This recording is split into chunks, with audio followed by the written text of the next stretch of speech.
오늘의 주요 뉴스입니다. 중대재해처벌법의 확대 적용 유예에 대한 여야 합의가 불발되면서 예정대로 모레부터 50인 미만 사업장에도 전면 적용됩니다. 중소기업 경영 부담과 일자리 감소 등 부작용을 우려하는 목소리가 나옵니다. 명품백 의혹에 대한 사과를 요구했던 김경률 국민의힘 비상대책위원이 도이치모터스 주가 조작 사건은 더 이상 밝혀질 것이 없다고 강조했습니다. 하지만 대통령실과 친윤계는 여전히 김 비대위원의 사퇴가 필요하다는 입장입니다. 배현진 국민의힘 의원이 오늘 오후 서울 시내에서 괴한으로부터 머리를 가격당해 병원으로 이송됐습니다. 생명에는 지장이 없는 것으로 알려진 가운데 피습 용의자는 현행범으로 체포됐습니다. 롯데손해보험이 가입자들의 지방병원 의료 진단 결과를 믿지 못하겠다며 서울병원 자문을 요구한 사실이 드러났습니다. 영업 실적을 위해 경쟁적으로 보험 상품을 팔았다가 막상 보험금 청구가 시작되자 회피하려고 꼼수를 쓴다는 지적입니다. MBN이 단독 취재했습니다.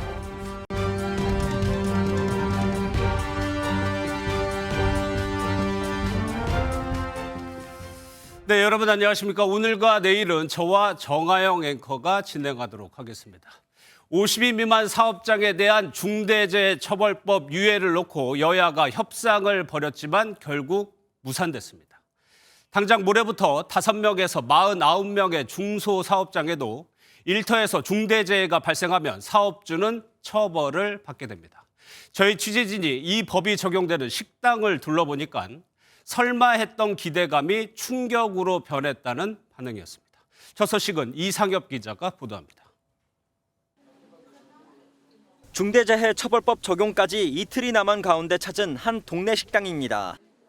식당 대표에겐 안전보건관리 체계나 안전보건관리 책임자란 법적 의무가 아직도 낯섭니다. 앞으로 더욱 조심해야겠다는 생각을 하면서도 중대재해법을 현실로 맞이할 이번 주말 뒤부터가 걱정입니다. 여러 가지 걱정이 많죠. 그 전에 없었던 법이 생기니까 당황스럽기도 하고. 오늘 국회 본회의장에서 유예 법안 처리가 무산되면서 모레부터 50인 미만 사업장도 중대재해법 적용 대상이 됩니다. 사업장에서 근로자가 사망하거나 부상, 질병자가 10명 이상 나오면 사업주나 경영 책임자는 형사처벌을 받습니다. 국민의힘과 정부는 본회의 개의 전까지 아직 시기상조라며 더불어민주당을 압박했습니다. 50인 미만 사업장에서 일하는 800만 명의 근로자가 일자리를 지키고 삶을 유지할 수 있는 마지막 기회입니다. 하지만 민주당은 최소한의 핵심 조건으로 내건 산업안전보건청 설치조차 거부했다며 정부와 여당에 책임을 돌렸습니다. 민주당은 지난해 11월부터 산업안전보건청 설치와 2년 뒤 법 적용을 위한 예산 마련 등을 요구해왔습니다. 중대재해처벌법을 또다시 2년간 아무 조치 없이 유예한다면 산업 현장의 안전은 저는 2년 후에도 또 이 상태일 거거든요. 본회의 첫날 처리가 물 건너갔지만 확대 적용 이후에도 중대재해법 유예 방법을 찾을 가능성은 남아 있습니다. 민주당은 1월 임시회 기간 마지막 본회의가 열리는 다음 달 1일까지 논의를 이어갈 수 있다는 입장입니다. MBN 뉴스 이상엽입니다. 또 다른 관심 법안인 이른바 쌍특검법은 이번에도 재표결이 이뤄지지 않았습니다. 표결에서 무산시키고 싶었던 국민의힘과 이태원 특별법과 연계하려던 민주당이 맞선 겁니다. 민주당에선 총선 공천과 맞물려 국민의힘 이탈표를 기대하는 분위기도 있습니다. 유승호 기자가 보도합니다. 국민의힘 의원들이 국회 로텐더홀 계단에 섰습니다. 김건희 여사 특검법과 대장동 50억 클럽 특검법, 이른바 쌍특검법 재표결이 무산된 걸 규탄하고 나섰습니다.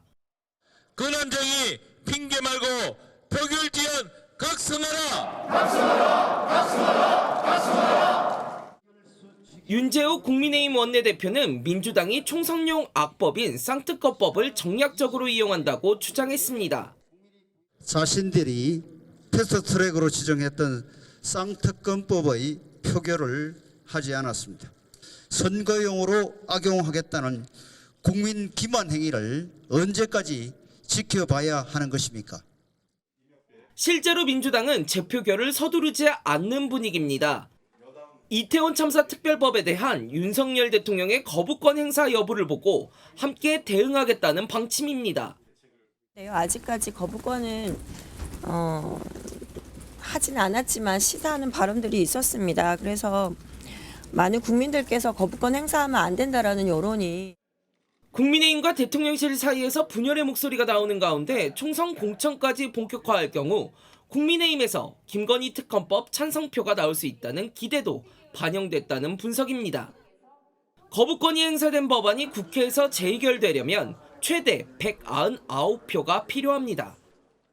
쌍특검법 재표결로 김건희 여사 리스크를 빠르게 잠재우려는 국민의힘과 당정 갈등의 빈틈을 노려 공세 수위를 높이려는 민주당의 힘겨루기가 당분간 이어질 전망입니다. MBN 뉴스 유승호입니다. 이번 주 정치권의 최대 관심사 중 하나는 이른바 사천 논란이 불거진 국민의힘 김경률 비대위원의 거취였습니다. 물러나느냐 마느냐 한동훈 위원장과 김 의원은 거의 매일 기자들에게 이 질문을 받았죠. 그런 김 의원이 오늘 김건희 여사와 관련해 몸을 낮췄습니다. 도이치모터스 주가 조작 사건은 더 이상 밝혀질 것이 없고 민주당에만 가면 정쟁이 된다고 편을 들었습니다. 먼저 김태희 기자가 보도합니다. 김경률 국민의힘 비대위원이 김건희 여사의 화해의 손길을 내밀었습니다. 이재명 대표의 피습 사건과 송영길 전 대표의 돈봉투 사건, 도이치모터스 주가 조작 사건의 공통점으로 더 이상 밝혀질 것이 없다는 점을 꼽으며 김 여사를 옹호했습니다. 도이치모터스 주가 조작 사건은 끊임없는 정쟁의 원인이 되고 있습니다. 이와 같이 민주당의 태도와 발언들로부터 정치의 고비용 저효율 구조가 그동안 김건희 여사의 명품백 수수 논란에 대통령 부부의 입장 표명이 필요하다는 강경 입장에서 다른 이슈를 통해 발언 수위를 낮춘 겁니다. 윤석열 대통령과 한동훈 위원장의 봉합 뒤에 고개를 숙인 것이란 분석입니다.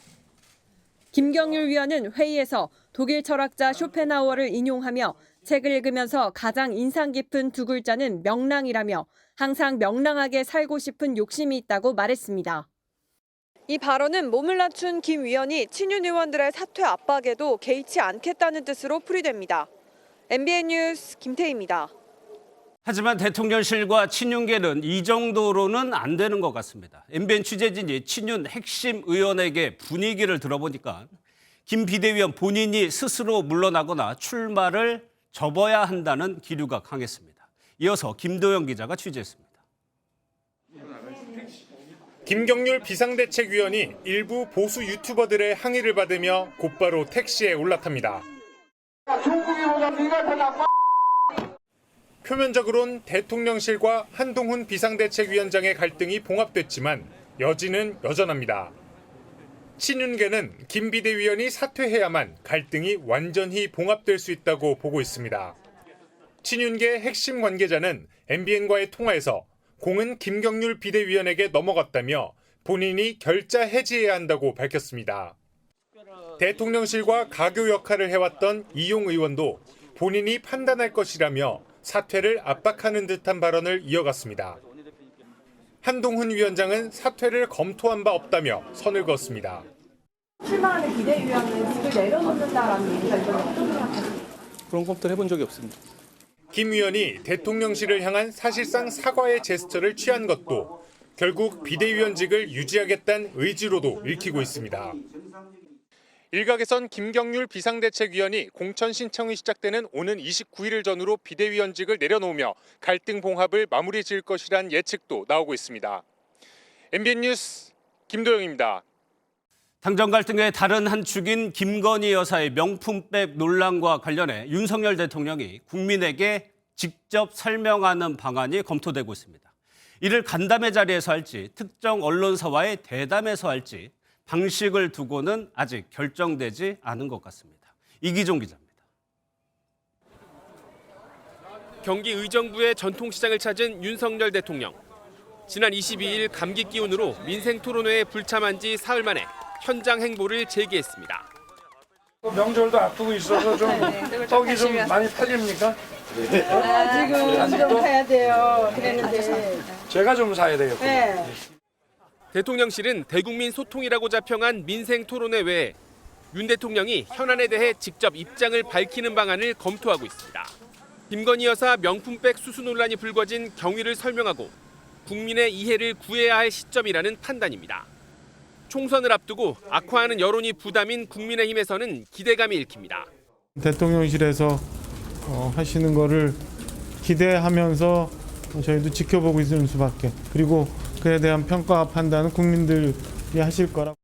문제는 방식. 신년 기자회견에 이어 기자단과 김치찌개 간담회는 물론 이르면 이번 달 안에 특정 언론과 대담하는 방안도 유력하게 검토됐습니다. KBS가 거론되는데 대통령실 고위 관계자는 시기와 방식 모두 정해진 것은 없다며 선을 그었습니다. 기자회견은 김 여사 관련 질문이 집중돼 논란이 증폭될 수 있고 특정 언론사 대담은 일방적 홍보로 비칠 수 있어 참모들 사이에서도 의견이 엇갈리는 것으로 알려졌습니다. 더불어민주당은 대통령의 입장 발표로 끝낼 일이 아니라며 공세를 이어갔습니다. 명품백 관련된 것은 사과로 끝날 일이 아니라 이것은 분명히 말씀드리지만 검찰 수사를 해야 될 내용입니다. 대통령실은 윤 대통령이 입장을 발표하기 전 한동훈 비대위원장과 만나 현안에 대한 의견을 듣는 방안도 검토하고 있습니다. MBN 뉴스 이기종입니다. 최근 한동훈 위원장의 행보를 두고 독자 행보에 시동을 걸었다는 분석도 나옵니다. 위치나 처한 상황에 따라 이를 보는 시각이 다를 수도 있죠. 국회팀 정태진 기자와 자세히 살펴보도록 하겠습니다. 어서 오세요. 예. 먼저 오늘 한동훈 위원장 발언을 보면 물러선다는 느낌은 잘 안 듭니다. 네, 우선 이번 사태의 원인을 간단히 짚어보겠습니다. 김 여사 명품 가방 등 논란에 대한 한 위원장의 반응 조금 뜨뜻미지근했죠. 그리고 또 한 위원장이 임명한 김경률 비대위원은 김 여사를 프랑스 혁명을 촉발한 마리 앙뚜아네트에 비교한 것, 이게 대통령실의 심기를 건드렸다는 게 중론입니다. 예. 김 여사 관련한 입장에 변화가 없다고 한 한 위원장은 오늘도 마찬가지였습니다. 국민 눈높이에 맞춰서 보신다고 말씀하셨고 그때 입장이랑 다르지 않은지 제가 드렸던 말씀을 그대로 이해해 주시면 되겠습니다. 일각에서 나오는 사퇴 요구에도 김경률 비대위원은 사퇴는 없다 이렇게 말하며 오늘 비대위 회의에 참석했습니다. 이게 뭘 의미하느냐? 대통령이 먼저 갈등 봉합을 위한 선제적인 제스처를 취했고 한 위원장은 잃은 게 없다는 겁니다. 예, 그렇다면 한 위원장이 본격 독자 행보를 본격화했다고도 볼 수 있어요. 이런 행보가 총선을 앞두고 당에 유리하다, 그리고 본인의 차기 권력을 위해서 어느 정도 탈피가 필요하다, 이런 판단이 모두 깔린 걸로 보입니다. 예. 당 핵심 관계자는 MBN에 지금 한 위원장의 행보는 탈윤석열화다 이렇게 말하며 여론상으로 대통령이 변하지 않으면 대통령과 한 위원장이 각을 세우는 것이 선거에 유리하다 이렇게 말했습니다. 당에 도움이 된다는 겁니다. 한 위원장과 합을 맞추는 지도부도 이번 논란에 대해서 공을 대통령실로 넘기며 제2부속실 등이 해법이 될 수 있다고 말했습니다. 좀 더 소상하게 설명을 하시고 또 필요한 제도적인 보완책에 대해서 직접 설명을 하시는 그런 것들을 검토하고 계신 것으로 알고 있고 그것이 필요하다고 생각합니다. 그런데 갈등 초기부터 이준석 대표는 약속 대련이라는 표현을 쓰면서 조금 다르게 봤어요. 지금도 짜고 하고 있다 이렇게 보고 있습니까? 맞습니다. 이준석 대표는 이번 사태가 정해진 목적을 달성하기 위해서 사전에 약속된 방법으로 서로 공수를 주고받는, 그러니까 짜여진 각본이라 보고 있습니다. 예. 대통령께서는 한동훈 위원장과는 약간의 긴장관계, 그 여사에게는 그래도 나는 당신 편 들었어. 이 두 가지를 동시에 잡는 방법이다. 한 위원장이 윤석열 대통령에게 반기를 들며 윤 대통령의 황태자 이미지를 탈피할수록 반윤을 내세우며 지금까지 온 이 대표의 입지가 좁아질 수밖에 없겠죠. 그렇기 때문에 이 두 사람을 하나로 묶어두려는 것 아니냐, 이런 분석이 나옵니다. 그런데 정 기자, 약속 대련이라면 이득이 있어야 되는 거예요. 그런데 특히 대통령 입장에서는 그렇게만은 보이지 않거든요. 말씀하신 것처럼 윤 대통령과 한 위원장 모두에게 이득이 있어야 합니다. 하지만 당무 개입 비판은 물론 김 여사 명품 가방 논란이 잠재워지지 않고 있죠. 지속적으로 여권의 모든 이슈의 중심이 된다는 건 대통령실과 여당 모두 부담일 뿐입니다. 당정 양측이 어떻게 이 상황을 뚫고 나갈 것이냐, 이걸 두고 고심하고 있을 걸로 보이지만 지금까지 뚜렷한 출구 전략은 보이지 않고 있습니다. 예. 앞으로 한 위원장의 행보를 조금 더 지켜봐야겠습니다. 알겠습니다. 잘 들었습니다. 정태진 기자였습니다. 제3지대에 나가 있는 이준석 대표와 이낙연 전 대표 측은 총선 출마 지역구를 두고 신경전을 벌였습니다.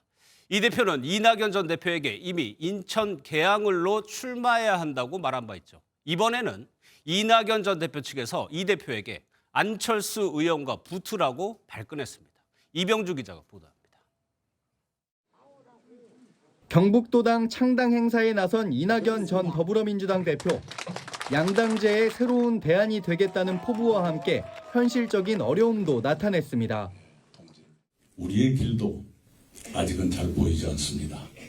그러나 곧 내가 걷고 네가 걷고 가가 걷고 그래서 우리가 걷는 길은 바로 길이 될 것입니다. 특히 관심은 이준석 개혁신당 대표와의 통합인데 단계를 밟아 통합하자는 이른바 이 전 대표의 중텐트론에 이 대표가 반박하며 엇박자를 내고 있는 모습입니다. 이낙연 전 대표 측은 이준석 대표가 이재명 민주당 대표 지역구인 인천 계양을에 나서라고 훈수를 둔 것에 발끈하기도 했습니다. 복수절전 영화를 찍는 거라면 이준석 대표 자신이 분당에 가서 안철수 위원장하고 붙으면 관객이 1,000만 명 넘을 거예요. 그러면서 전국을 돌며 지원 유세를 하려면 한 지역구에 묶여선 안 된다는 말로 불출마에 무게를 뒀습니다. 이런 가운데 전병헌 전 청와대 정무수석은 37년 함께한 민주당을 떠나 제3지대에 힘을 보태겠다고 나섰습니다. 경계선이나 한계선 없이 충분히 만나서 대화도 하고 여러 가지 노력을 하도록 하겠습니다. 앞서 합당한 이준석 양양자 신당과 함께 빅텐트의 한 축이 될 민주진영의 통합이 물밑에서 분주합니다. 주도권을 지려는 각 신당의 막판 세불리기 역시 계속될 전망입니다. MBN 뉴스 이병주입니다.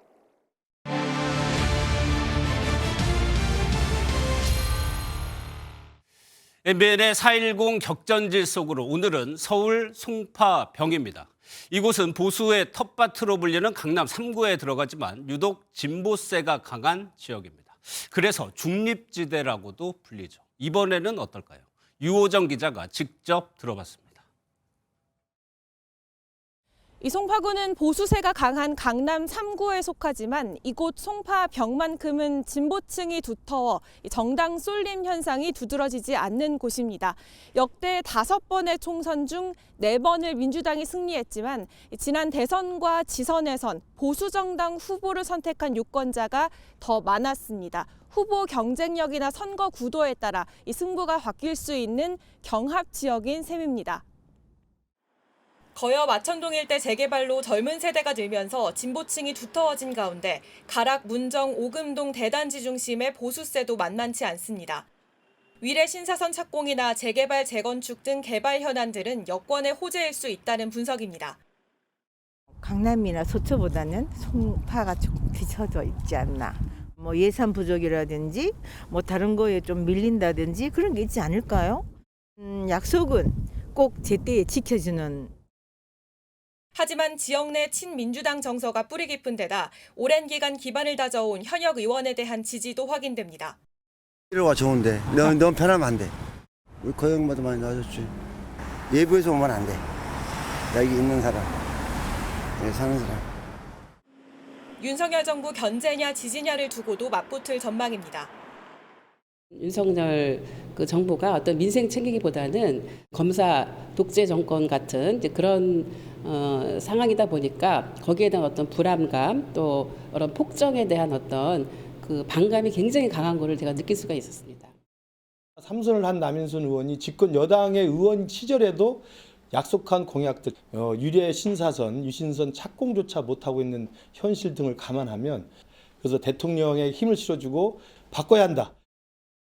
국민의힘에선 김근식 송파병 당협위원장과 김성용 전 행정관 등 4명이 예비후보 등록을 마쳤고 민주당은 현역 남인순 의원과 박성수 전 송파구청장이 공천장을 놓고 경쟁 중입니다. 수도권 경합지인 만큼 제3지대 움직임 역시 선거 승패를 가릴 주요 변수가 될 수 있습니다. MBN 뉴스 유호정입니다. 국민의힘 배현진 의원이 서울 강남 한복판에서 피습을 당했습니다. 배 의원은 머리를 다쳐 병원으로 이송돼 응급치료를 받고 있습니다. 저희 취재기자가 병원에 나가 있습니다. 전민석 기자, 자세한 내용 전해주시죠. 네, 서울 순천향대병원에 나와 있습니다. 사건이 일어난 건 오늘 오후 5시 18분쯤입니다. 서울 신사동의 한 거리에서 배현진 국민의힘 의원이 행인 A씨가 내리친 둔기에 머리를 맞았습니다. 머리와 얼굴 부위를 다친 배 의원은 이곳 서울 순천향대병원 응급실로 옮겨졌는데요. 다행히 생명에 지장이 없는 것으로 알려졌습니다. 당초 배 의원은 미용실을 가기 위해 차에서 내린 뒤 걸어가는 상황이었습니다. 괴한은 배 의원에게 국회의원 배현진이 맞느냐고 물으려 접근한 뒤 범행을 저지른 것으로 전해졌습니다. 평소 사인 요청이 많았기 때문에 경계를 하지 않았다가 피습을 당한 것으로 알려졌습니다. 신고를 받고 출동한 경찰에 의해 주변 식당에서 붙잡힌 괴한은 현재 강남경찰서로 압송돼 조사를 받고 있습니다. 당시 목격자 인터뷰 들어보시겠습니다. 어떤 여자분이 이제 머리를 이제 잡고 이렇게 나오시는 걸 봤어요. 그래서 구급차에 들어가시는 걸 봤고 어떤 남자가 이제 수갑을 차고 나오더라고요. 비니는 이제 회색 비니를 썼고 하얀색 마스크를 꼈고 롱패딩을 입었어요. 현재 이 남성은 자신을 15살이라고 주장한 것으로 전해졌는데요. 경찰은 정확한 신원과 사건 경위를 파악할 방침입니다. 피습 사건을 접한 국민의힘도 상당히 충격에 빠진 모양새입니다. 조금 전 한동훈 비대위원장이 병원에 도착했고 관련 발언 들어보시겠습니다. 절대 일어나서는 안 되는 일이 일어난 것이고 진상이 명확하게 밝혀져서 범인을 엄벌해야 합니다. 한편 당내 일부 의원도 이곳을 방문할 예정인 것으로 알려졌습니다. 지금까지 서울 순천향대 병원에서 MBN 뉴스 전민석입니다. 오늘 국회에서는 이재명 대표 피습 사건과 관련한 현안 질의가 열렸습니다. 이번 달 들어 5번째입니다. 민주당은 사건 발생 40분 만에 현장을 물청소한 점을 집중 거론했고 국민의힘은 선동을 멈추라며 참석하지 않았습니다. 장명훈 기자가 보도합니다. 이재명 대표 피습 관련 상임위 현안 질의가 열렸습니다. 이달 들어 벌써 5번째입니다. 이번에도 민주당이 단독으로 열었고 국민의힘은 간사만 참석해 다수당의 의회 폭거라며 강하게 반발한 뒤 회의실을 떠났습니다. 선정적인 음모론가 그에 동조하는 야당 정치인들의 나쁜 총국 정치 아닙니까? 민주당 의원들은 사건 발생 40분 만에 현장을 물청소한 점 등을 거론하며 경찰의 사건 은폐 의혹을 집중 추궁했습니다. 어떤 상태인지도 모르는데 사건 현장을 저렇게 깨끗이 물청소한다는 게 말이 됩니까? 보고를 한 것입니다. 경찰이 맞냐고요? 저는 경찰이 과거와 등산 역할을 구분 못해요. 피의자 신상 공개를 압박하기도 했습니다. 박근혜 전 대통령 그건 카트칼로 이렇게 된 것도 다 신상 공개하고 그랬잖아요. 근데 이거는 아예 칼을 갈아가지고 죽이려고. 박근혜 전 대통령 때는 신상 공개 관련 법률이 생기기 4년 전에 일어난 일이기 때문에 민주당은 국회의장실을 찾아가 해병대원 사망 사건과 오송 참사, 감사원 정치감사, 서울 양평고속도로 특혜 관련 국정조사를 촉구하는 피켓 시위에도 나섰습니다. 다만 일각에선 총선을 앞두고 모든 사안을 정쟁화하려 한다는 곱지 않은 시각이 나옵니다. MBN 뉴스 장명훈입니다. 북한의 먹고 사는 문제, 경제 사정이 어렵다는 건 이미 알고 있는 사실이죠. 그런데 김정은 국무위원장 본인이 지방에 생필품조차 원만히 제공되지 않고 있다고 인정했습니다. 그러면서 한심하다며 공개적으로 간부들을 질책했습니다. 먼저 김세희 기자가 보도합니다. 김정은 북한 국무위원장이 이례적으로 열악한 지방경제 상황을 인정했습니다. 초보적인 생활 필수품조차 원만히 제공하지 못하고 있는 것은 오늘날 우리 당과 정부에 있어서 도저히 외면할 수 없는 심각한 정치적 문제로 김 위원장은 전반적인 지방경제가 초보적인 조건도 갖추지 못한 매우 한심한 상태라면서 간부들을 공개적으로 질책했습니다. 당 안의 일부 정책 지도 부서들과 경제기관들에서는 현실적이며 혁명적인 가능성을 찾지 못하고 말로 굼떼고 있었으며 간장과 된장부터 비누와 치약까지 필수품도 공급되지 않아 북한 주민들이 일제강점기 시대의 생활 수준에서 벗어나지 못하고 있다는 분석입니다. 민심도 많이 동요하고 있고 인민 경제 발전 또 주민 불만 무마를 시도하는 정책을 가동을 하고 있다. 특히 송화거리나 경루동 등 고급 주택이 있는 평양과는 지방의 수준 차이가 시간이 갈수록 벌어지고 있습니다. 이를 해소하기 위해 김 위원장은 지난 15일 최고인민회의 시정연설에서 밝힌 지방발전 20승 10 정책을 거듭 강조했습니다. 통일부 당국자는 북한이 이런 상황까지 온 근본적인 원인은 그동안 민생을 외면하고 무기 개발과 도발로 국제 제재와 고립을 자초했기 때문이라고 지적했습니다. MBN 뉴스 김세희입니다. 북한의 최고 지도자가 강도 높게 경제 문제를 질타했지만 북한이 이걸 해결할 수 있을까요? 외교안보팀 강재목 기자와 따져보도록 하겠습니다. 어서 오세요. 예, 강 기자, 먼저 지방을 살려보겠다는 북한의 그 정책이 뭡니까? 앞서 기사에서 설명했듯 지난 15일 이 김정은 위원장이 최고인민회의에서 제시한 이 과업입니다. 20승 10 정책, 매년 20개군의 현대적 지방공업 공장을 건설해 20년 내 전국 모든 시군과 인민들의 생활 수준을 높이겠다는 정책인데요. 이 지방발전과 농촌진흥에 초점을 맞췄다는 점에서 우리나라 과거 이 새마을 운동에 빗대어지며 이 북한판 새마을 운동이라고도 언급되는 중입니다. 이번에 특히 눈에 띄는 점이 김 위원장이 직접 인정하고 나섰다는 건데 표현도 상당히 거칠었죠. 맞습니다. 이번에 김 위원장은 지방 경제를 표현하며 이 초보적 또 한심한과 같은 이 강도 높은 표현을 담았습니다. 이 때문에 김 위원장의 이번 표현이 북한 사회의 이 배근망 붕괴를 스스로 인정한 셈이라는 해석이 나오는데요. 이 정책 관련 책임 간부들에게도 이 강도 높은 요구를 직접 남겼습니다. 들어보겠습니다. 당 중앙은 지방발전 정책 집행 정령을 놓고 도시 군당 책임 비서들의 당성, 인민성, 책임성에 대하여 평가할 것이라고 말씀하시면서 즉 추후 관련 정책 실무자에 대한 평가가 이어질 것이라며 이 이례적인 이 경고를 겸하기도 했습니다. 예, 특히나 북한의 문제는 평양과 지방의 격차가 현격하다는 거예요. 어느 정도입니까? 이 영상으로 좀 직접 비교해 보시면 좋을 것 같아서 저희가 좀 준비해 봤습니다.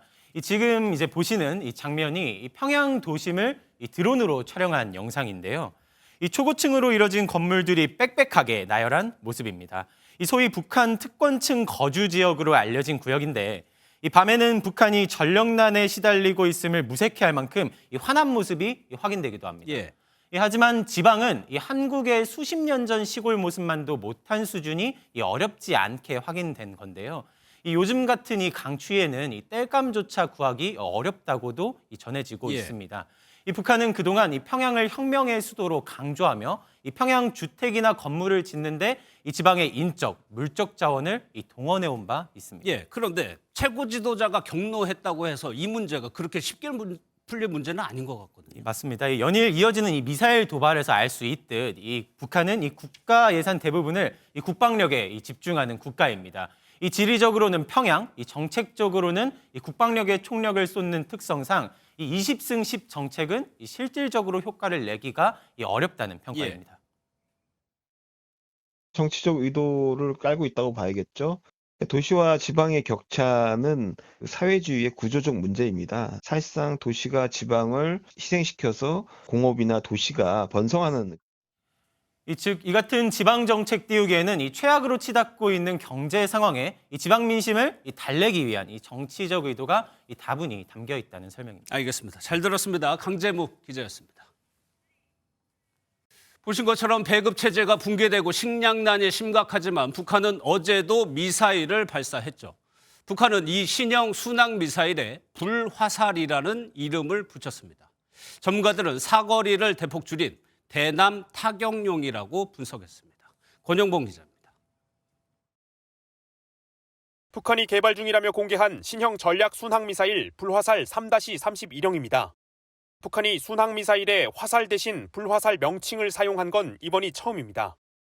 기존 순항미사일과 외관상으론 유사하지만 사거리가 최대 2,000km에서 큰 폭으로 짧아진 게 차이점입니다. 비행거리가 다소 짧았던 점을 고려할 때 이번에는 기존 순항 미사일의 성능 개량을 위한 것으로 평가하고 있습니다. 군 관계자는 전술 핵탄두 탑재를 가정해 탄두 무게를 무겁게 해 사거리가 짧아졌을 가능성이 있다고 설명했습니다. 전술 핵탄두 화산 31형의 숫자가 미사일의 명칭에 포함돼 한국을 겨냥한 전술 핵탄두 공중 폭파 실험을 했을 가능성도 제기됩니다. 대남 타격용으로 전술 핵폭탄을 탑재를 한다는 것을 과시하기 위해서 이름을 붙여서 위협 선전하고 있는 것으로 보여집니다. 군 당국은 북한이 발사한 이 순항미사일을 실시간으로 탐지 추적했지만 최종 지점에선 소실돼 추가 분석이 필요하다고 밝혔습니다. MBN 뉴스 권용범입니다. 네, 지금부터는 단독 보도 순서입니다. 보험사가 보험금을 지급하기 전에 의심스러운 부분이 있으면 제3의 의료기관에 자문을 거칩니다. 그런데 롯데손해보험이 대구나 부산 등 이 지방대학병원에서의 의료자문은 거부하고 서울 소재 병원에서의 의료자문을 고집해서 논란입니다. 지방병원에 대한 배제 논란이 일 수밖에 없는 부분인데 먼저 길기범 기자가 보도합니다. 2년 전 롯데 손해보험 상품에 가입한 A씨는 얼마 전 뇌동맥류 진단을 받고 보험금을 청구했습니다. 하지만 보험사가 지급을 거부하고 의료자문이 필요하다고 해 A씨는 자비로 대구 영남대병원에서 다시 진단을 받았지만 이 역시 거절당했습니다. 본사와 직접 협의한 병원이 아니라는 겁니다. 당초에 그 지방대학병원의 자문서가 필요하다는 것도 롯데손보 직원이 주장한 것입니다. 그래서 제출했는데 단순히 수도권 이외에 지방소재라는 것만으로 지방소재 대학조차도 사기꾼 취급하는 것은 되게 불합리한 거고. 그러나 본사와 의료자문 협의를 한 다른 가입자도 지방병원은 안 된다는 답변을 들었습니다. 대구는 못 믿겠다 그래서 서울에서 일인데요. 딱 찍어서 못 믿겠다고 얘기를 하더라고. 본인평가사가 롯데손보에서 그렇게 얘기를 한다고. 보험사가 보험금 지급을 거부해 의료자문 단계로 넘어가면 보험사와 가입자는 협의해 병원을 정해야 합니다. 이 과정에서 양측이 함께 병원에 가서 진단을 받는 동시 감정이 가능한데 보험사가 지방이 아닌 서울 지역 병원만 강요한 겁니다. 저는 사실 생활권이 대구 쪽이거든요. 대구 대학병원을 해달라 이러니까 보험회사에서 그쪽은 못 믿는다고. 제가 서울 갈 수 있는 편도 아니고 엄청 나쁜 처리였고. 롯데 손해보험은 특정 지역이나 병원을 배제하는 업무 지침을 운영한 바 없고 실제로 최근까지 해당 지역 병원에서 의료자문을 진행한 사례가 있다며 사실 무근이라고 밝혔습니다. 하지만 MBN이 취재한 롯데손보 직원은 지방병원을 기피한 사례가 적지 않다고 털어놨습니다. MBN 뉴스 길기범입니다. 네, 롯데손해보험 측은 부인하고 있습니다만 내부 직원의 증언으로도 지방병원의 의료자문을 배제한 사실 확인할 수 있었습니다. 그리고 진단비가 청구되면 의료자문으로 넘기는 건수도 많았고 자문을 받은 뒤에 보험금을 지급하지 않은 비율도 월등히 높았습니다. 이 같은 일이 벌어진 이유를 최은미 기자가 이어서 단독 보도합니다. 롯데손해보험 직원 A씨는 대구 등 경상도 지역에서 의원급이나 중소병원 진단을 받은 뒤 보험금 지급이 거부되고 의료 자문으로 넘어가는 사례가 적지 않다고 털어놨습니다. 유사한 사례가 다수 발생을 했었습니다. 그래서 보험금 지급이 안 된 경우들도 많고 다른 회사에서는 보험금이 정상적으로 지급이 되는데 똑같은 진단서를 가지고 청구를 해도 우리 회사는 의료자문이나 동시감정을 추가로 요구를 하니까. 중복 가입한 다른 보험사에선 지급되는데 롯데손보만 의료 자문을 추가로 요구하고 자문은 서울 지역 병원만 주장하고 있다는 겁니다. 의료자문을 가야 되는 경우가 발생을 했을 때 이제 지방병원을 안 가는 거죠. 지방 말고 수도권에서만 받아야 된다. 업계 관계자들은 이런 일이 벌어진 이유로 2, 3년 전 치열했던 뇌혈관 질환 진단비 경쟁을 꼽았습니다. 손해보험사들이 과열 경쟁을 벌이며 많아야 1,000만 원 수준이던 뇌혈관 질환 진단비를 2천만 원, 3천만 원까지 올렸는데 롯데손해보험은 대구 지역에 거점을 둔 보험 대리점을 통해 5천만 원까지 올린 상품을 출시했고 불티나게 팔렸다는 게 업계 관계자들의 설명입니다. 롯데가 지금 대구 지역에서 진단비 보험이 되게 많이 팔린 것 같더라고요. 다른 회사가 비트나면 그 한도를 5천으로 업시켜서 판매를 했거든요. 결국 무리한 진단비 경쟁에 뛰어들었다가 시간이 지나고 하나둘 보험금을 청구하는 건수가 늘자 보험금 지급을 회피하기 위해 이런 꼼수를 쓰고 있다는 지적입니다.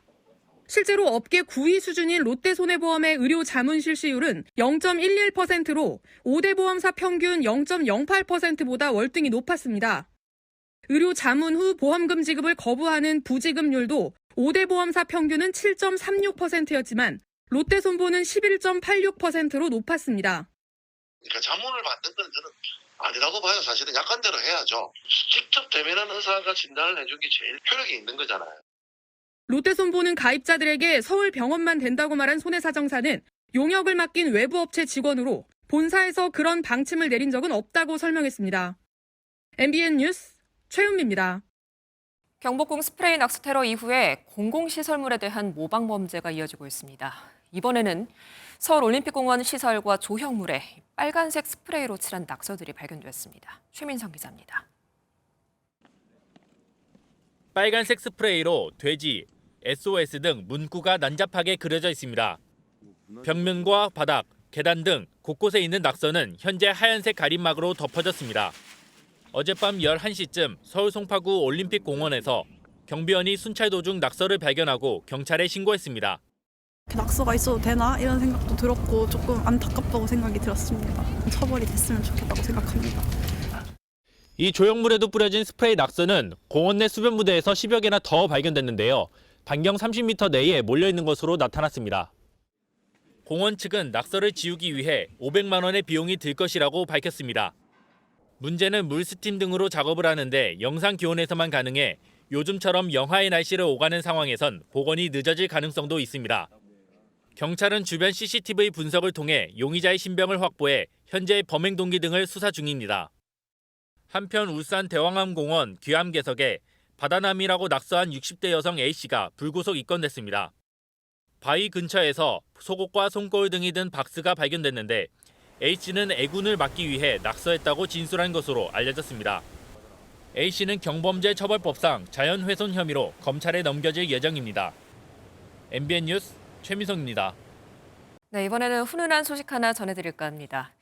한 80대 어머니가 아들이 준 생활비를 아껴 쓰고 남은 돈을 매트리스 속에 끼워놨는데 이 매트리스가 통째로 쓰레기장으로 가는 일이 벌어졌습니다. 끼워둔 돈만 2년 동안 현금 1,800만 원인데 이를 귀인처럼 발견한 사람은 신임 경찰관이었습니다. 윤기란 기자입니다. 남성 2명이 헌 탁자를 버리려고 아파트 분리수거장으로 이동합니다. 그 가운데 한 명이 누군가 버린 매트리스 틈새에서 무언가 발견해 살펴봅니다. 안에는 수많은 지폐가 꼬깃꼬깃 꽂혀 있었습니다. 곧바로 112에 신고한 남성. 출동한 경찰관들이 돈을 꺼내 세어보니 5만 원권과 만 원권을 합쳐 무려 1,800만 원에 달하는 액수였습니다. 일단 비닐봉투에 돈을 다 수거한 다음에 손으로 셀 수가 없어가지고 밑에 있는 새마을금고 가서 매트리스에 붙은 폐기물 배출 스티커에 적힌 주소를 확인했더니 돈의 주인은 이곳 아파트에 사는 80대 여성이었습니다. 홀로 살아온 어르신은 아들이 주는 생활비에서 남은 돈을 매트리스 틈새에 넣어 보관해왔습니다. 이런 사실을 알 리 없는 아들은 어머니 집을 리모델링하면서 인테리어 업자한테 매트리스를 버려달라고 한 겁니다.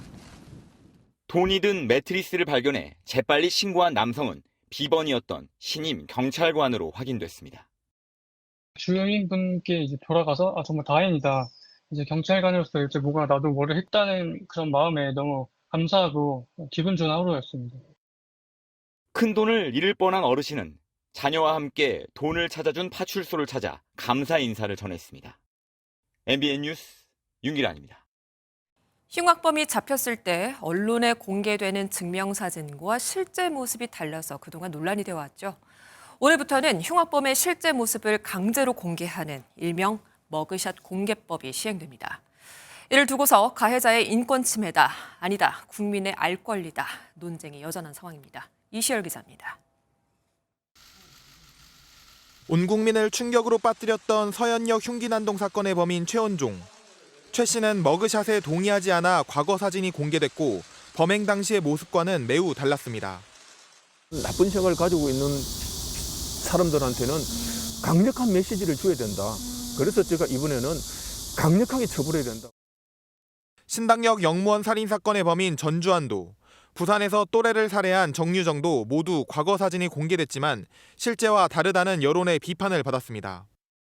이런 점을 개선한 중대범죄 신상공개법이 오늘부터 본격적으로 시행됐습니다.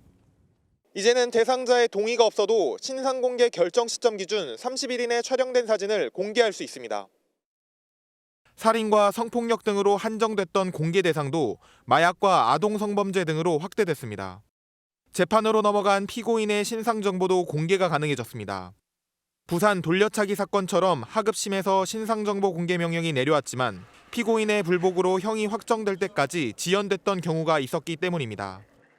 반면 유죄가 확정되기 전 신상 공개가 이뤄지는 것에 대한 우려도 있습니다. 무죄 추정 원칙이라든지 수사나 재판에 대한 공정성을 흔들 수 있다는 점, 특히 여론에 좌지우지한 수사나 재판이 만들어질 수 있다는 점에서 우려를.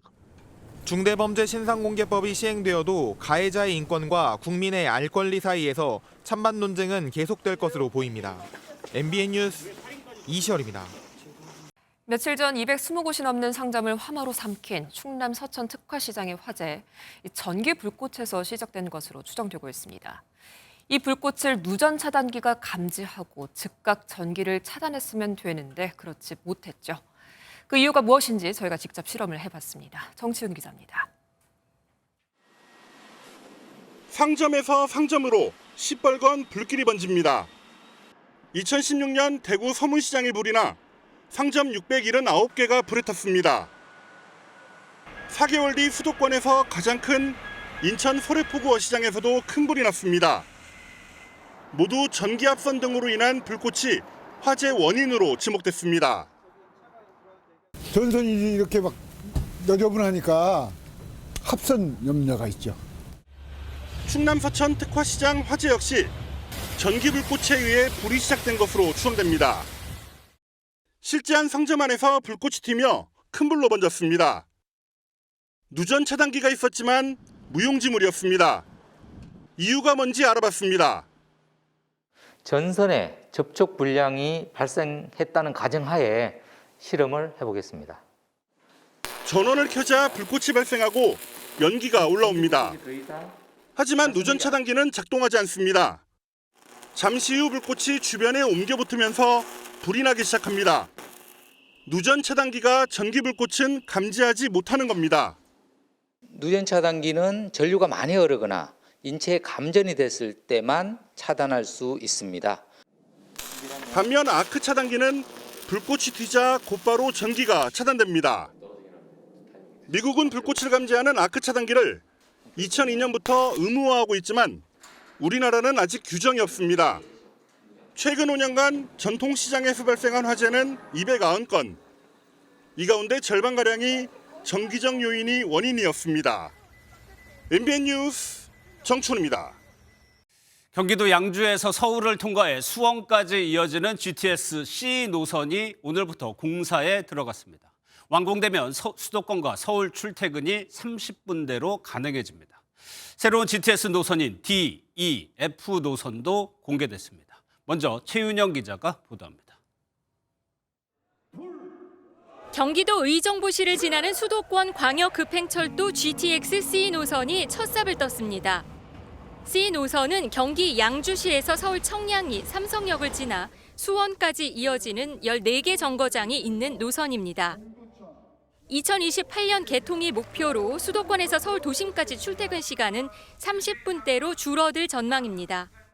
GTX C 노선 착공을 계기로 해서 고되고 힘들었던 아침 저녁 출퇴근길 시원하게 개통될 GTX와 함께 완전히 해결될 것입니다. 정부는 GTX ABC 노선을 각각 평택과 춘천, 동두천, 천안, 아산으로 연장하는 방안도 확정했습니다. 올 3월부터는 A노선 수서 동탄 구간이 먼저 운행에 들어갑니다. 새로 생기게 될 DEF 노선도 공개됐습니다. D 노선은 김포에서 원주까지, E 노선은 인천에서 남양주를 연결하는데 예비 타당성 조사를 거쳐 2035년 개통이 추진됩니다. 균형 발전 차원에서 지방에는 XTX라는 광역 급행철도가 생깁니다. 대전, 세종, 충북 연결 노선을 시작으로 부울경, 대구 경북, 광주 전남 등 다른 권역에서도 추진됩니다. MBN 뉴스 최윤영입니다. GTX 말고도 정부는 김포와 서울을 잇는 올림픽대로에 버스 전용 차로를 도입합니다. 또 수도권과 서울을 연결하는 고속도로의 상습 정체 구간은 지하화하는 방안도 추진됩니다. 계속해서 이승훈 기자입니다. 올림픽대로 서울 가양대교 구간입니다. 오전 10시인데도 여전히 도심으로 들어오는 차량으로 붐빕니다. 출근 시간이 지났음에도 고촌역에서 가양대교까지 차량으로 30분이 걸릴 만큼 이곳 올림픽대로는 대표적인 교통정체 구간입니다. 김포 등 수도권 서부 광역버스들은 대부분 이 구간을 지나는데 행주대교 남단부터 당산역 인근까지가 특히 복잡합니다. 실신이 이어져도 버스 대신 김포 골드라인을 탈 수밖에 없는 이유입니다. 출퇴근 시간에는요, 올림픽대로가 워낙에 많이 밀리기 때문에 광역버스를 타고 싶어도 시간 맞추기 어렵기 때문에 정부는 출근 시간대 광역버스 이동 시간을 줄이기 위해 올림픽대로 해당 구간에 버스 전용 차로를 도입하기로 했습니다. 차량 운행도 현재 80회에서 120회 이상으로 늘리고 노선도 다양화해 전철 대신 버스 이용을 유도하기로 했습니다. 2층 전기버스 확대, 시간제 전용 차로 운영 등 수도권 권역별로 단기 대책을 조속히 추진하고 도로와 철길 지하화 사업도 본격 추진됩니다. 도로는 수도권 제1순환과 경부 경인고속도로 등 정체가 심각한 일부 구간에 대해 26년부터 단계적으로 지하화 착공에 들어가고 철도는 연내 선도 사업을 선정해 기본 계획을 수립할 방침입니다. MBN 뉴스 이승훈입니다. 일본에는 유례없는 폭설이 내렸습니다. 5시간 만에 49cm, 성인 허벅지 높이의 눈이 내렸고요. 차량들이 발이 묶이는 건 물론이고 사고도 많이 발생했는데 앞으로는 최고 100cm까지 눈이 더 내릴 가능성이 있다는 예보가 나왔습니다. 주진희 기자입니다. 앞을 보기 어려울 정도로 눈발이 날립니다. 곧 바퀴가 보이지 않을 정도로 눈이 쌓이더니 차량들의 정체가 이어집니다. 全然ダメ。もう7時間います。 일본에서 5시간 만에 49cm나 눈이 쌓일 정도로 내리면서 고속도로를 달리던 770대의 차량이 고립된 겁니다. 결국 자위대가 삽으로 제설 작업에 나서면서 오늘 새벽 4시쯤 18시간 만에 통제가 풀렸습니다. 어제부터 동해에 인접한 일본 지역을 중심으로 평년의 3배에 달하는 폭설이 쏟아졌습니다. 短時間でですね、の降雪の強まりっていうのもありますし、積雪自体がやはり結構今回増える可能性もですね、積雪の重みによる家屋の倒壊にはですね、十分注意すべきだと思います。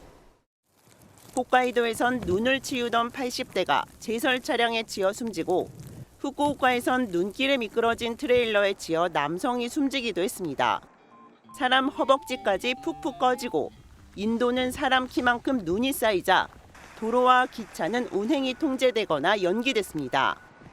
앞으로 지역에 따라선 최대 100cm까지 눈이 내릴 가능성이 있는 만큼 지진이 발생한 노토반도 복구 작업에도 지장이 생길 것으로 보입니다. MBN 뉴스 주진입니다.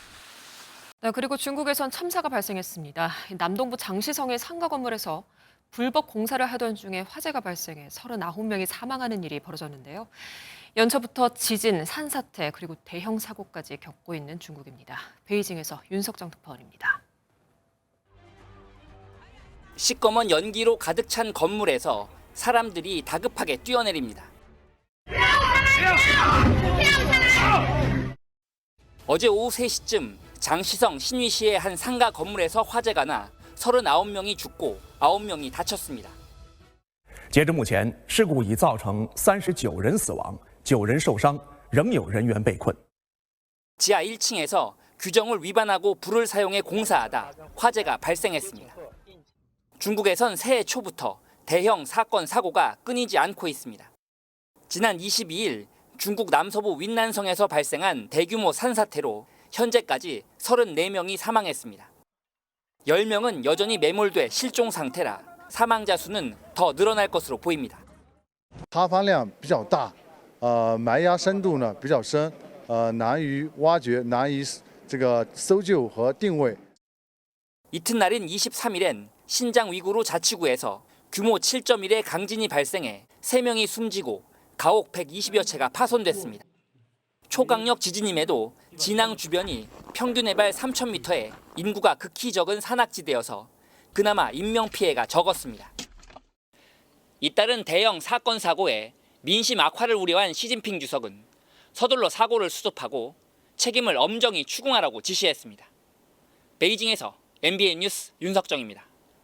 현대자동차가 지난해 창사 이래 역대 최고의 영업이익을 기록했습니다. 15조 원이 넘는 영업이익으로 국내 상장사 중에 1위를 기록했고요. 이어서 2위는 11조 원을 기록한 기아입니다. 지난 14년 동안 부동의 1위를 지키던 삼성전자는 반도체 불황으로 자리를 내줬습니다. 한범수 기자입니다. 해외로 수출될 차량들이 줄지어 선박에 실립니다. 지난해 현대차와 기아의 수출량은 전년보다 각각 15% 넘게 늘었습니다. 북미 등 주요 시장에서 판매가 호조를 보이고 제네시스 등 비싼 차종과 함께 하이브리드 전기차가 인기를 얻으며 현대차와 기아의 합산 영업이익은 26조 원을 넘어섰습니다. 이 중 현대차 영업이익은 전년 대비 무려 54% 증가한 액수로 창사 이래 최대 실적입니다. 친환경차 판매는 하이브리드 라인업 확대로 인한 판매 증대로 전년 대비 27.7% 성장세를 보였습니다. 이에 따라 현대차와 기아는 2009년 이후 14년 동안 부동의 영업이익 1위를 지켜온 삼성전자를 제치고 각각 1위와 2위에 올랐습니다. 현대차 그룹의 올해 실적에도 긍정적인 전망이 나오고 있습니다. 올해는 아마 좀 더 좋아질 가능성이 있어요. 후반부에 미국 조지아 전기차 전용 공장이 본격적으로 전기차가 생산되면 보조금을 받을 수가 있는 부분이 있고, 불황의 늪에서 헤어나지 못했던 반도체 산업에선 지난 4분기부터 실적 개선이 뚜렷해지고 있습니다. SK 하이닉스는 지난해 4분기 3,460억 원의 영업이익을 기록하며 4분기 연속 이어져온 적자에서 벗어났고, 삼성전자도 4분기 잠정 실적이 3분기에 비해 개선됐습니다. MBN 뉴스 한범수입니다. 머리가 너무 아파서 진통제를 먹었는데 잘 듣지 않는다면 빨리 병원을 찾으셔야겠습니다. 증상별로 약도 따로 있고요. 진통제만 의존하면 되려 심해질 수도 있기 때문이죠. 제일 빠르고 명쾌한 처방은 의료진의 진료를 받으시는 겁니다. 신용수 기자입니다. 약이 불편한 건 없나요? 지난해부터 두통이 심해져 병원을 찾은 30대 여성 환자는 편두통 진단을 받았습니다. 머리가 좀 쑤시는 게 많았는데요. MRI도 찍고 했는데 특별한 이상은 없어가지고. 일반적으로 두통은 CT나 MRI로 원인을 확인하기 어려운데 긴장형 또는 편두통이 대부분을 차지합니다. 모두가 한 번쯤 겪었을 일반적인 두통은 긴장형 두통으로 진통제만으로도 증상이 잘 잡힙니다. 하지만 편두통은 일반 두통보다 고통이 심하며 진통제가 잘 듣지 않습니다. 또한 두통과 함께 메스꺼움을 동반하고 또 밝은 곳이나 시끄러운 곳에서 증상이 더욱 심해집니다.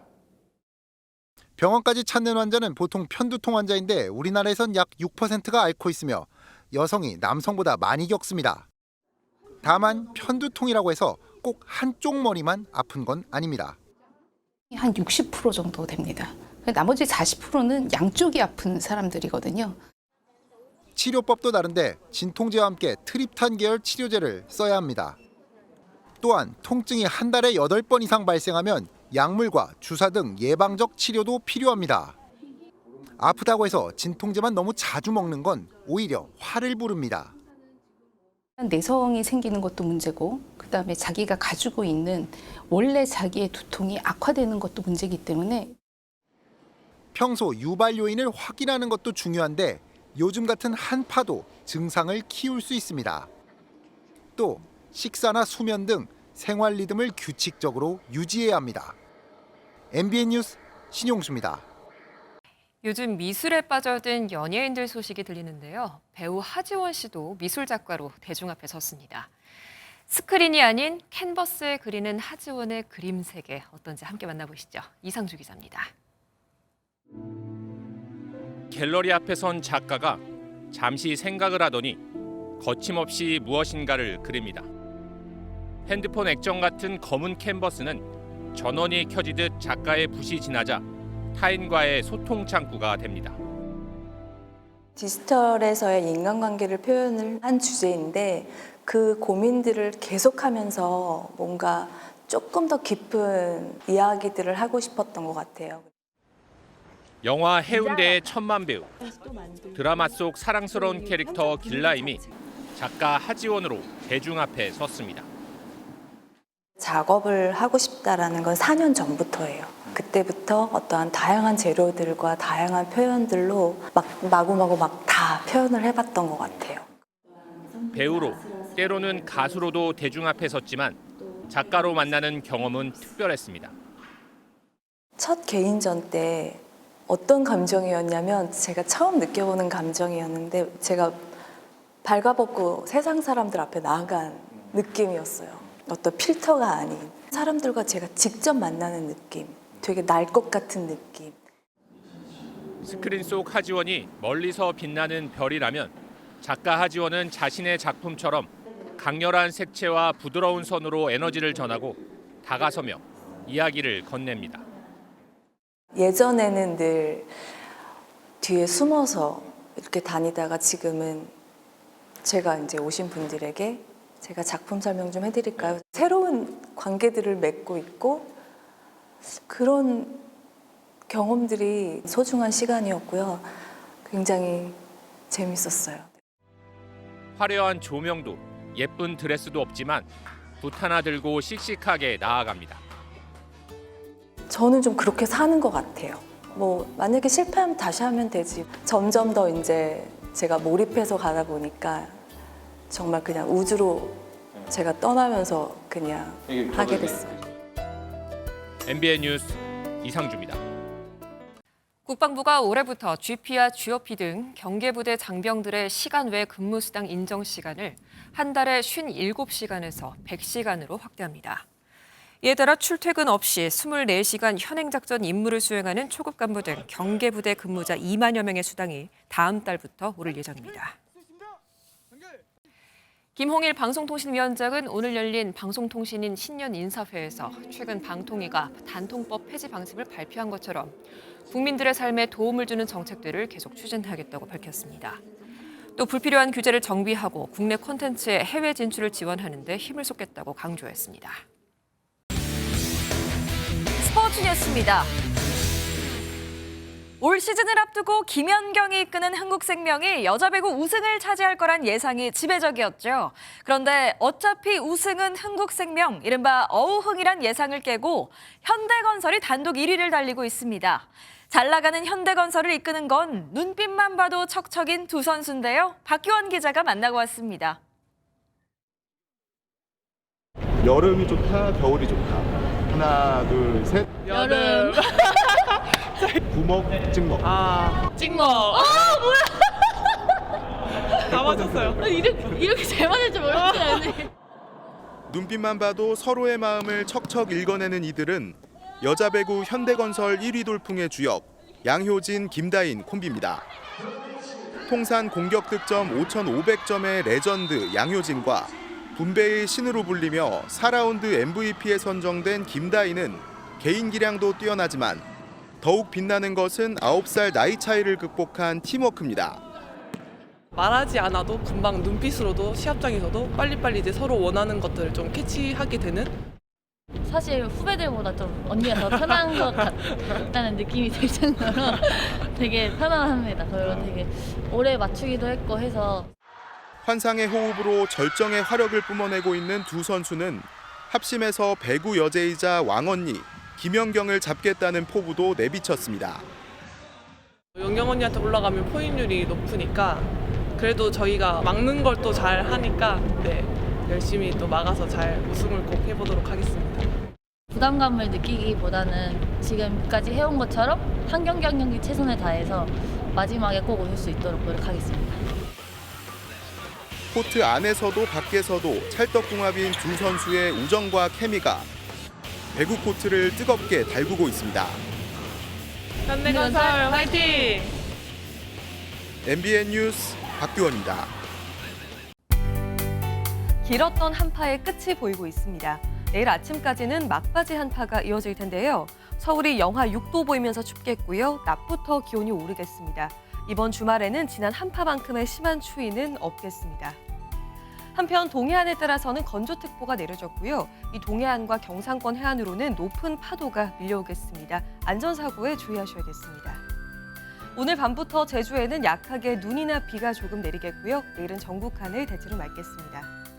자세한 지역별 내일 기온입니다. 중부지방 아침 기온은 대체로 영하 5도 안팎으로 출발하겠고 낮 기온은 서울이 3도까지 오르겠습니다. 남부지방은 광주가 영하 3도로 출발해서 낮 기온은 부산이 9도까지 올라 오늘보다 3에서 5도가량 높겠습니다. 당분간 뚜렷한 눈비 소식 없이 맑은 날이 많겠습니다. 내셨습니다. 안녕하세요. 김주하입니다. 공정하고 신속한 MBN 뉴스, 유튜브를 통해서도 만나보실 수 있습니다. 특히 더 많은 뉴스와 라이브를 보고 싶으시다면 오른쪽을 눌러서 구독하시면 됩니다. 어렵지 않죠? 빠르고 정확한 뉴스로 계속 찾아뵙겠습니다. MBN 뉴스를 시청해주신 여러분 고맙습니다.